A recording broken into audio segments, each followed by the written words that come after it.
वज़ीर दाखिला मोहम्मद महमूद अली ने कहा है कि लड़कियों की तालीम एक नेक मुआशरे के लिए ज़रूरी है। वो ख़वातीन की इस्लामी यूनिवर्सिटी जामियातुल मोमिनात के जलसे तक़सीम इस्नात व अताए क़िलत से खिताब कर रहे थे। इस जलसे में 265 फ़ारिग़ुत तहसील तालिबात को डिग्रियाँ दी गई, जिनमें हाफ़िज़ात, मुफ्तियाँ, फाजिल व डॉक्टरेट की तकमील करने वाले शामिल हैं। वज़ीर दाखिला ने कहा कि समाज की तश्कील के लिए अज़दवाजी रिश्ते बनाए जाते हैं।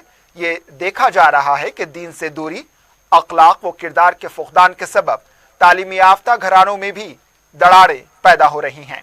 इन्होंने रिश्तों की हुर्मत, मोहब्बत, इसार, अफू व दरगुजर को अपनाने की ज़रूरत ज़ाहिर की।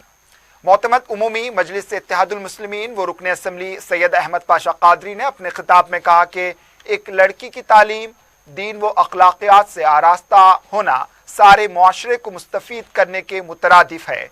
इन्होंने कहा कि ख़वातीन मिल्लत का अजीम असासा हैं। इनमें किरदार के जवाहर पैदा करने, दीन से वाकिफियत ज़रूरी है।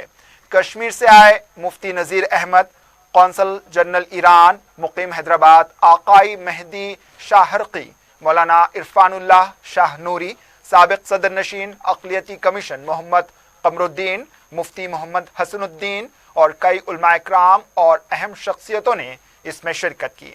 समाज को दरपेश मसाइल पर मौज़ूआत मकाले पेश किए गए।